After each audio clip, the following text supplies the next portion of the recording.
नमस्कार, मैं हूं देवेंद्र। आप देख रहे हैं पंजाब केसरी टीवी चंडीगढ़। कोरोना एक ऐसी महामारी है जो अभी तक कंट्रोल नहीं हो पाई है। चाहे बात करें प्रदेश की, देश की या फिर दुनिया की, हर जगह ये समस्या बहुत बड़ी समस्या बनती जा रही है। हरियाणा की अगर बात करें तो 1400 के करीब जो है पॉजिटिव मामले अभी तक हो चुके हैं, जिनमें 500 से ज़्यादा लोग एक्टिव हैं। अगर सैंपल टेस्ट की बात करें तो 1 लाख के करीब जो हैं अभी तक सैंपल टेस्ट किए गए हैं।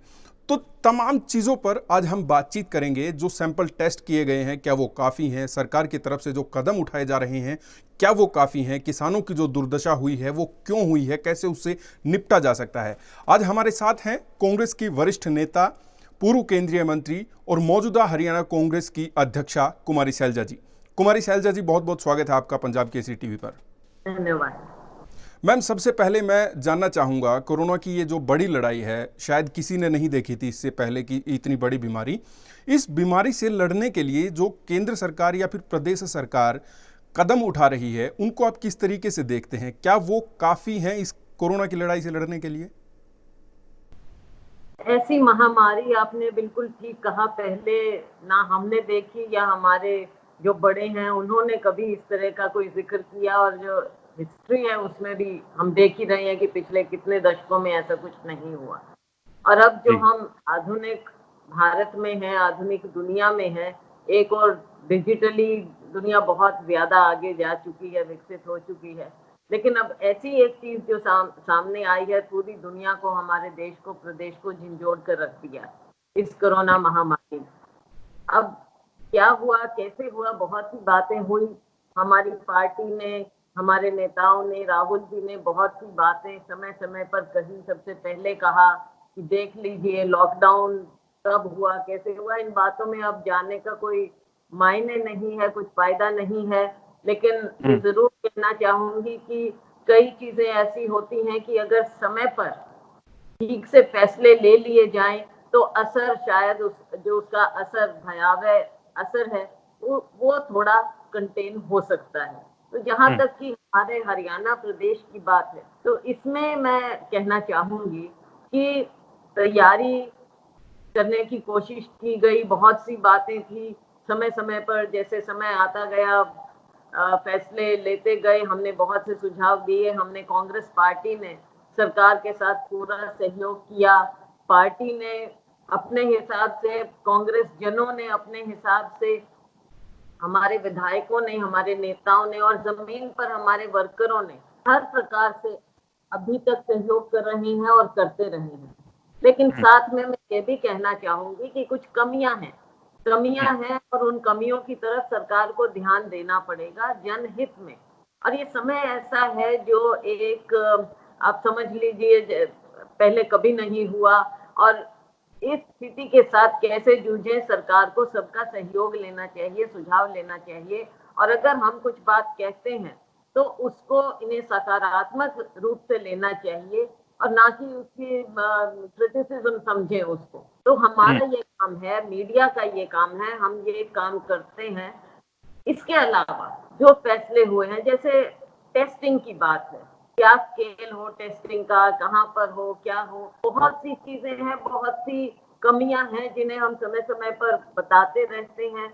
और टेस्टिंग में तो आप देश भर में देख रहे हैं, जो केंद्र सरकार ने जिस तरह से किया, तो वो पर्याप्त नहीं था। राहुल जी ने भी इस बात को बार बार उठाया, कुछ चीजें हैं जो पर्याप्त नहीं है। उसके अलावा बहुत बड़ा मुद्दा जो आज के दिन है, वो है प्रवासी नागरिकों का।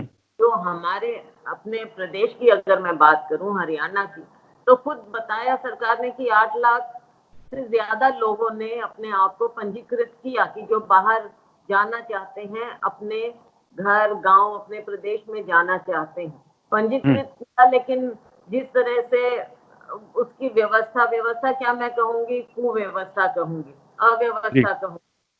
लोग इतना दुखी हुए, और अगर आप उनके पास जमीन पर जाकर आप उनसे पूछें कि कैसे उनको जाने का, कभी रजिस्ट्रेशन करवाया जाता है, कहाँ पर उनको रखा जाता है, कितने घंटे पहले लाते हैं, क्या उनको खाना पानी ढंग से मिलता है, कितने घंटे इंतजार करना पड़ता है, आगे उनका क्या होता है, और कितने लोगों ने पंजीकृत किया, कितनों को आप भेज पाए हैं, कितने अभी भी लाइन में हैं, फिर उसके अलावा बसों की बात है, बसों से कैसे लोगों को भेजा गया, कैसे उनको वापस लाना पड़ा, बसों में लेकर गए, दूसरे राज्य ने, यूपी ने उनको लेने से इनकार किया, आप उन्हें वापस लेकर आए।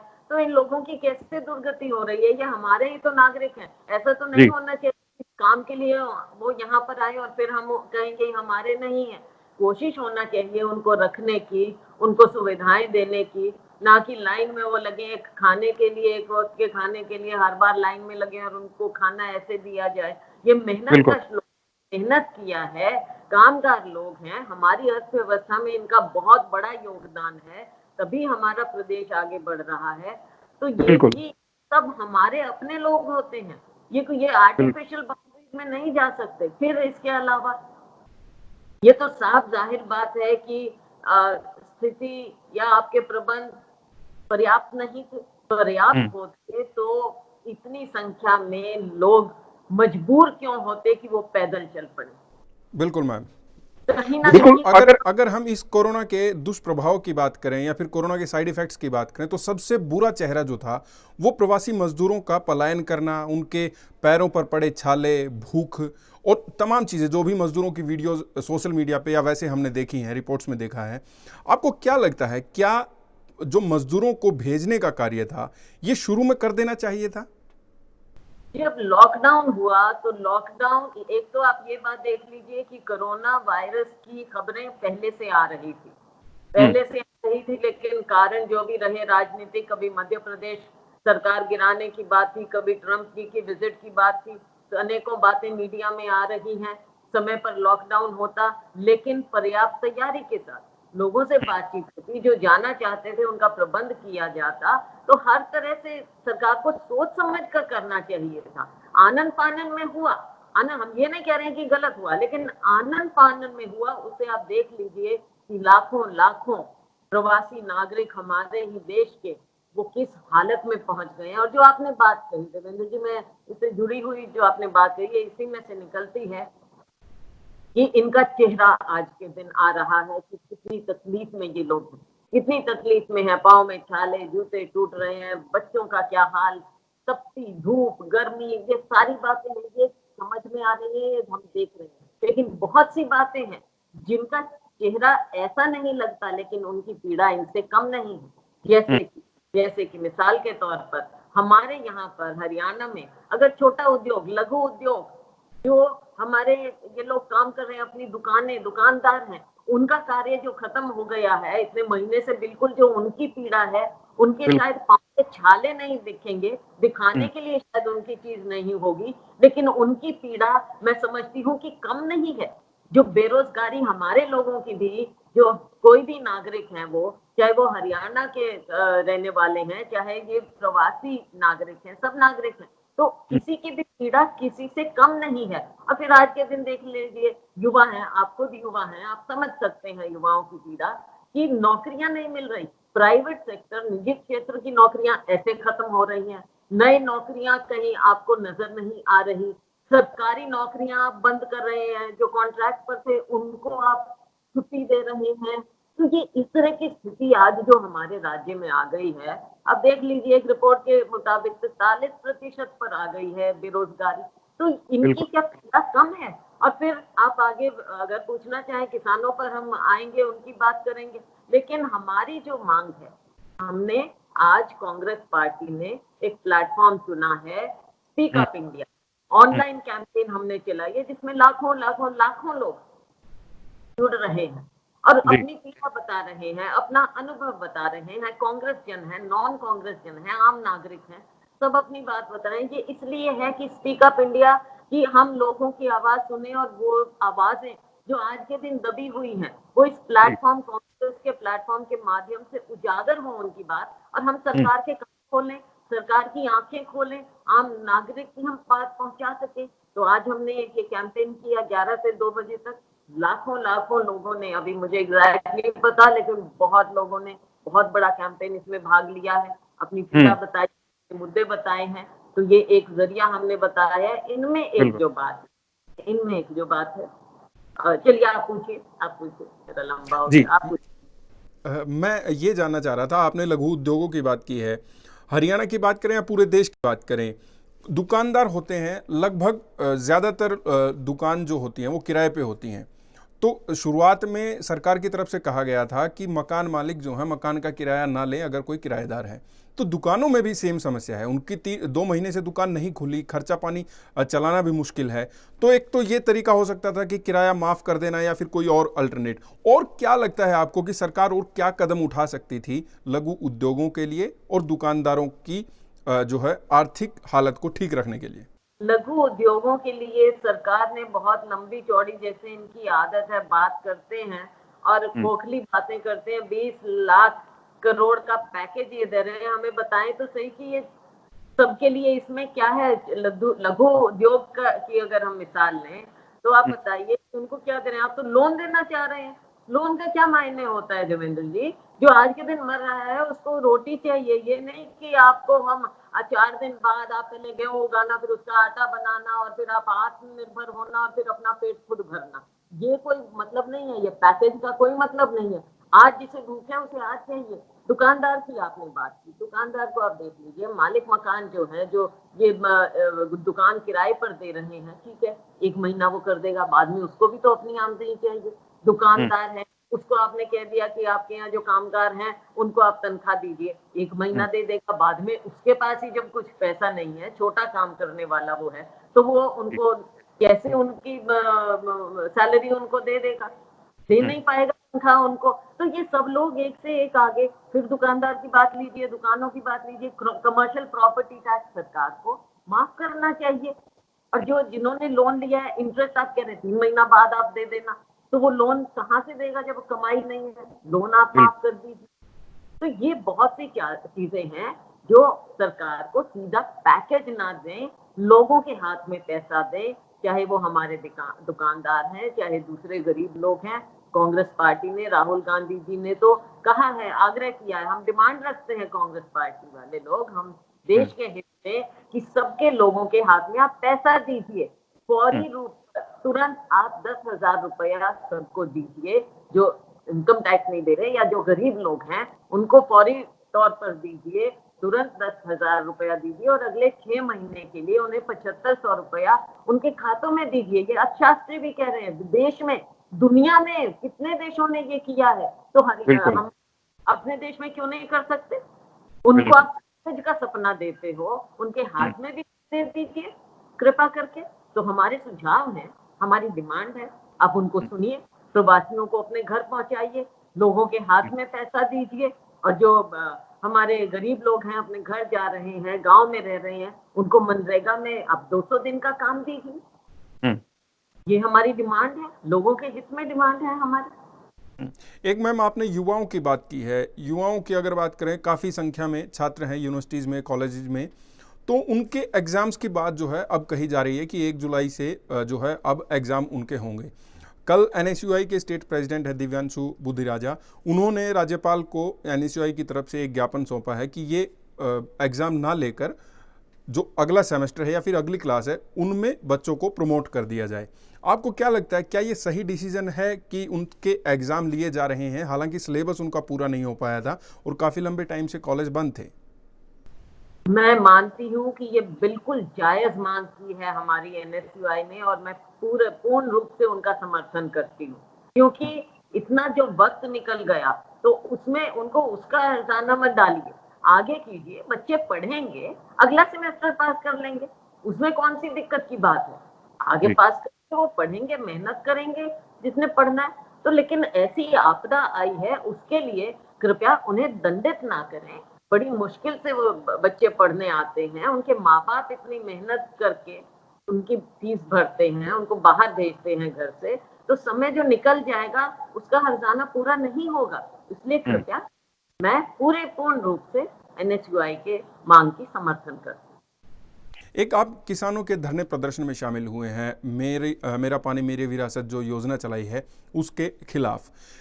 क्या कांग्रेस सरकार इस योजना के बारे में सोचती है? और आप वहाँ पर गए थे और वहाँ के लोगों से मिले थे, किसानों से मिले थे, जो पानी की समस्या है वो भी एक समस्या बड़ी बनती जा रही है, किस तरीके से देखते हैं आप?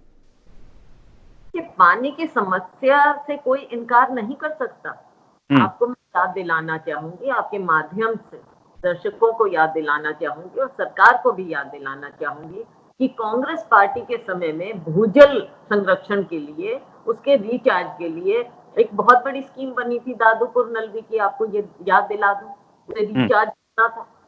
एक मिसाल दे रही हूँ केवल, हाँ, एक उदाहरण है। आपने उसको बंद कर दिया। अब उसको तो आपने बंद कर दिया, जहां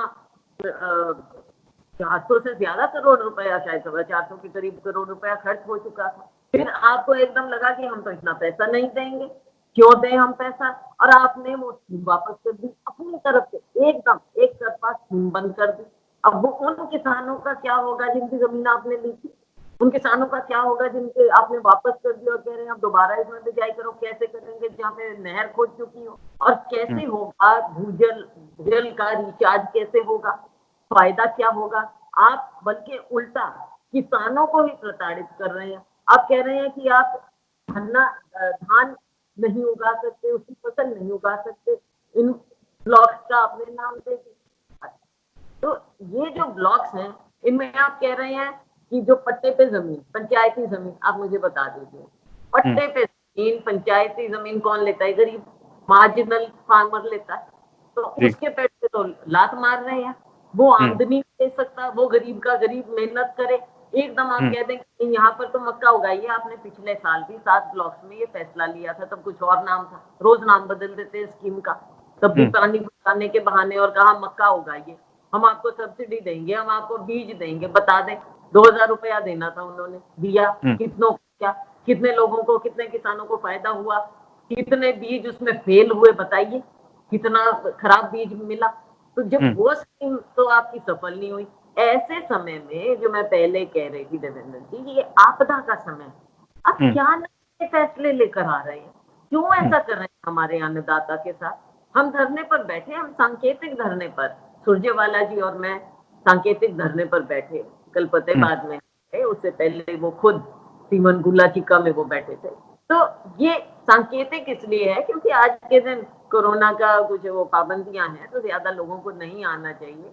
तो कोशिश की गई हमने कि सोशल डिस्टेंसिंग रखें, पर आपको मालूम होता है लोगों के साथ कई बार बहुत कम लोगों के साथ हम सांकेतिक धरना करने गए, ताकि जो किसानों ने एक दिन पहले खुद ये मुद्दा उठाया था, किसान सड़क पर आए थे, तो हम कांग्रेस पार्टी जिम्मेवार विपक्ष की पार्टी है। आम लोगों की, किसान की पीड़ा को, अन्नदाता की पीड़ा को उठाना हमारा कार्य है, हमारी जिम्मेवारी है। हमने इसको उठाया। हम सरकार को बताना चाहते हैं कि इस तरह के फैसले जो आपके नादिरशाही फैसले हैं, तुगलकी फरमान आप रातों रात निकाल देते हैं, तो एक और अन्नदाता को आप प्रोत्साहित करने की बजाय, पहले उसके साथ इतनी दिक्कत आई है इस समय में, चाहे मैंने बताया सरसों की खरीद में हो घोटाले, आप कितनी धांधली हुई, गेहूं की खरीद, आज तक पेमेंट नहीं कर पा रहे हो आप, तो कैसे बात? आगे बिजाई का समय आ रहा है, अब कैसे किसानों को आप पूरा प्रबंध करें, उनको फर्टिलाइजर देंगे, बीज देंगे, तेल पर पानी भी चाहिए, तो आप क्या प्रबंध कर रहे हैं? वो करने की बजाय आप कह रहे हो पैडी उगाना बंद कर। ये किसान तो मानेंगे नहीं। मैम, अगर देखिए, जल बचाना भी एक ज़रूरी है, जल को संरक्षण करना बहुत ज़रूरी है। क्या लगता है आपको, क्या अल्टरनेट हो सकता है सरकार के पास कि किसानों को धान लगाने के लिए मना ना करें, और क्या कर सकती है सरकार आपके हिसाब से? वाटर रिचार्ज की ये बहाना धान मना करने का क्या है? धान उगाई मना करने का इन्होंने जो बहाना लिया है कि पानी देने के लिए जो हमने हमारी स्कीमें थी, उनको आप बढ़ाइए ना आगे, उनको बढ़ाइए, उनको तो आपने खत्म कर दिया। किसान को आप मार रहे हो, स्कीमें आपने खत्म कर दी, तो आगे तो ये प्रॉब्लम आती रहेगी, पानी तो कम होता जाएगा। जब तक आप उसके लिए स्कीम नहीं लाओगे, तब तक आप किसान को खत्म नहीं कर सकते। मर्ज खत्म नहीं कर रहे हैं, आप मरीज को मार रहे हैं। एक मैम, कल आप जब गए थे, रणदीप सुरजेवाला जी गए थे, धरने प्रदर्शन में आप शामिल हुए थे, तो गृह मंत्री अनिल विज से पत्रकारों ने सवाल किया था कि वो वहाँ पर गए हैं, तो उनका कहना था कि अगर वहाँ पर एमएचए की गाइडलाइंस का पालन नहीं हुआ है, तो क्योंकि एमएचए की गाइडलाइंस हैं कि कोई भी राजनीतिक गतिविधि, धार्मिक या किसी तरीके का आयोजन नहीं हो सकता, अगर ऐसा हुआ तो फिर कार्रवाई की जाएगी। किस तरीके से देखते हैं आप? क्या वहाँ पर आपकी तरफ से किसी भी तरीके की जो सोशल डिस्टेंसिंग के मामले में या फिर एमएचए गाइडलाइंस के मामले में कोई चूक हुई है? देखो, हमने सबने मास्क पहने हुए थे, जो लोग आए थे, हमने तो जैसा मैंने कहा सांकेतिक धरना, हमने धरना भी पर नहीं किया, हमने कोई पहले से तैयारी नहीं की, बल्कि दरिया वक्त बिछा के कि कहाँ बिछाएं जहाँ पे थोड़ा खुला हो, हम बैठ गए। अब देख लीजिए कितने लोग बैठे हैं, पर खड़े होते तो जैसे आप देख रहे हैं शराब की दुकानें आप खोलते हो, आपको राजस्व चाहिए, वहां पे तो आप सोशल डिस्टेंसिंग करवा नहीं सकते, वहां पे तो लोग एक दूसरे के ऊपर गिरने लग रहे हैं, लोगों को आप ऐसे में शराब भी बना रहे हो, डोमेस्टिक वायलेंस बढ़ रही है। हरियाणा कितना ऊपर आ गया डोमेस्टिक वायलेंस में, घरेलू हिंसा में, आप देख लीजिए। तो जहां आपको करना चाहिए, एनफोर्स करना चाहिए, वहां तो आप कर नहीं पा रहे हो। हमने तो एक दिन में 1 घंटा केवल सांकेतिक सांकेतिक धरना दिया है। हमारी कभी कोई मंशा आप देख रहे हैं पहले दिन से अब तक। मैं पहले भी मंडी में गई, मैंने सरप्राइज विजिट किया था, कोई हमने भीड़ इकट्ठा नहीं की थी, लोगों से खेतों में बात की थी, हमने कोई भीड़ इकट्ठा नहीं की। कल भी हमने क्योंकि हम जिम्मेवार हैं, लेकिन आप समझते हैं कि कोर्ट कचहरी में सरकारी दफ्तर है, लोग इकट्ठा हो जाते हैं, अब उनके ऊपर हमारा कंट्रोल हो नहीं सकता ना। ये तो वो वैसे भी वहां पर रहे होते हैं कोर्ट कचहरी में, लेकिन हमारी ओर से कभी हम ये सरकारी जो इनके नॉर्म्स हैं उनको फ्लाउट हम बिल्कुल नहीं करना चाहिए, बिल्कुल नहीं करना चाहिए। एक मैम, कोरोना लॉकडाउन लगाने में कुछ विशेषज्ञों का, कुछ नेताओं का कहना है कि लॉकडाउन लगाने में देरी कर दी और अब जब लॉकडाउन हटाया जा रहा है तो ये भी ठीक से नहीं किया जा रहा है। आपको किस तरीके से लगता है कि सरकार को अब क्या करना चाहिए कोरोना की इस लड़ाई को लड़ने के लिए?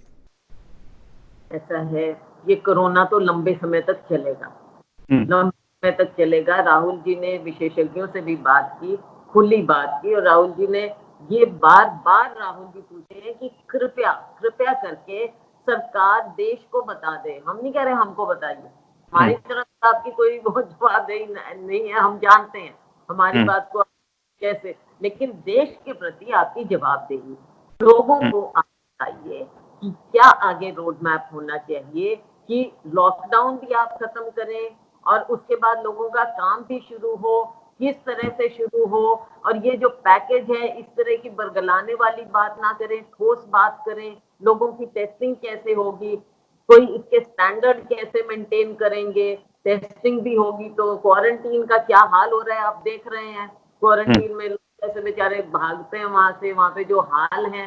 तो ये बहुत सी चीजें हैं, सरकार इन चीजों को गंभीरता से ले।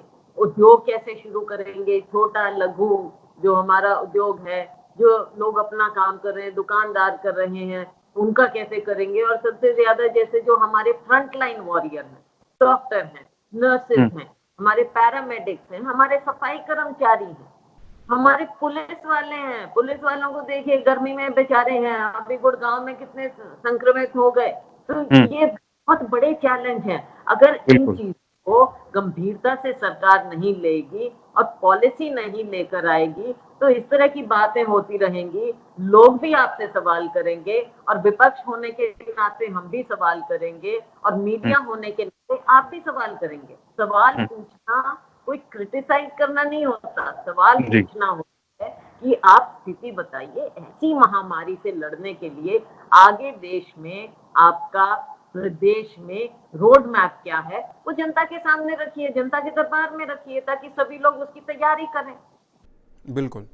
एक मैम, अंत में मैं आपसे जानना चाहूँगा, राहुल गांधी कांग्रेस नेता कह रहे हैं कि अब आर्थिक तूफान आने वाला है कोरोना के बाद।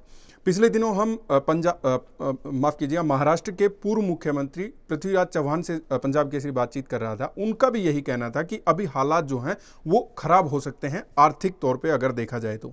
20 लाख करोड़ का पैकेज आ गया। आपको किस तरीके से लगता है कि बेरोजगारी ना बढ़े, किसी तरीके की दिक्कत ना देश को आए, और जो अर्थव्यवस्था अब पटरी से उतर गई है वो पटरी पर फिर से किस तरीके से आ सकती है? क्या लगता है आपको, क्या करना चाहिए सरकार को? ऐसा है देवेंद्र जी, कोरोना तो अभी आया है कुछ महीने से, फिर ये कोरोना है, लेकिन जो आर्थिक कोरोना है वो तो नोटबंदी से शुरू हो चुका था। नोटबंदी से आया था इस देश पर, देश के लोगों पर ये प्रकोप तब से शुरू हो चुका है आर्थिक। उसके बाद जीएसटी जिस तरह से आपने लागू की है और अब ये एक आपदा आ गई है प्राकृतिक, तो इन तीनों को जोड़ लीजिए आप।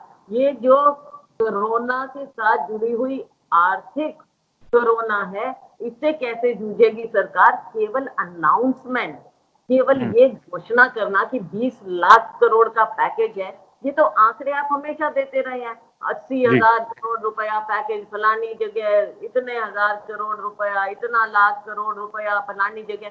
जमीन पर पहले भी ना कुछ हुआ और ना अब कुछ हो रहा है। और ये तो स्थिति ऐसी है कि नए उद्योग आना तो दूर, ये तो पुराने बंद हो रहे हैं। आप जिस पैकेज की बात करें, 1% है जीडीपी का, केवल एक।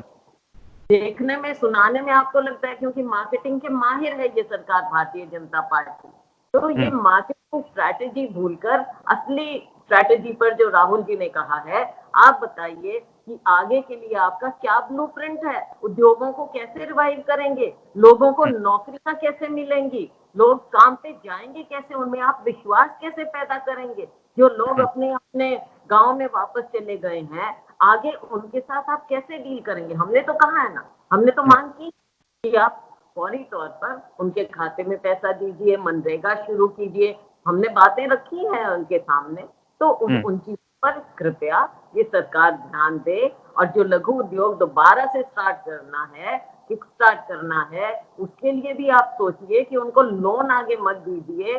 तो ये तो जो पुराने जमाने में, आपको याद होगा, पुराने जमाने में जो हम रिफॉर्म्स पढ़ते थे कि उन्होंने क्या किया कि महाजन प्रथा खत्म की हमने, फिर हमने ये शुरू किया। तो कृपया ये नई जो प्रथा आप शुरू कर रहे हैं कि लोगों को हमेशा लोन के उसमें ही रखेंगे, कृपया ये ना करें। आर्थिक मदद करें, उनकी कुछ चीजें जो माफ करनी है, बिल माफ करें। बिजली की जो दिक्कत है, किराए की दिक्कत है, बहुत सी दिक्कतें हैं, बिजली के बिल माफ करें, उनके जो इंटरेस्ट है वो माफ करें। आज के दिन आप देख लीजिए, हमारा जो इतना बड़ा लोगों को एम्प्लॉय कर रहे हैं, हमारा टूरिज्म सेक्टर जीरो हो चुका है। वहां पे कितने लोग को रोजगार मिलता था, आज वो बिना रोजगार के बैठे। तो किस किस सेक्टर को आप लेंगे? सरकार को के बारे में नीति बनाना पड़ेगी। आप सत्ता में हैं, आप सरकार में हैं, विपक्ष का, कांग्रेस पार्टी का सहयोग है, विपक्ष आपका सहयोग करना चाहता है, तो आप कृपया उनकी ओर उंगलियां ना उठाकर सहयोग लीजिए और कार्य करिए। एक अच्छे सौहार्दपूर्ण वातावरण को आप बनाइए ताकि लोगों का फिर से कॉन्फिडेंस आए। आज के दिन सबसे ज्यादा बड़ी दिक्कत क्या है कि लोगों का विश्वास हिल चुका है। इनकी बात सुन सुनकर, इनकी खोखले नारे सुन सुनकर, खोखली घोषणाएं सब सुनकर सबके कान पक चुके हैं। जमीन पर आ जाएं, लोगों की पीड़ा देखें जमीन पर कि कैसे उनके छाले पड़ रहे हैं। जी, कुमारी शैलजा जी, आप हमारे साथ जुड़ी, आपने हमें कीमती वक्त दिया, तमाम मुद्दों पर बातचीत की, बहुत बहुत शुक्रिया मैम। धन्यवाद। तो आप देखते रहिए पंजाब केसरी टीवी चंडीगढ़। नमस्कार।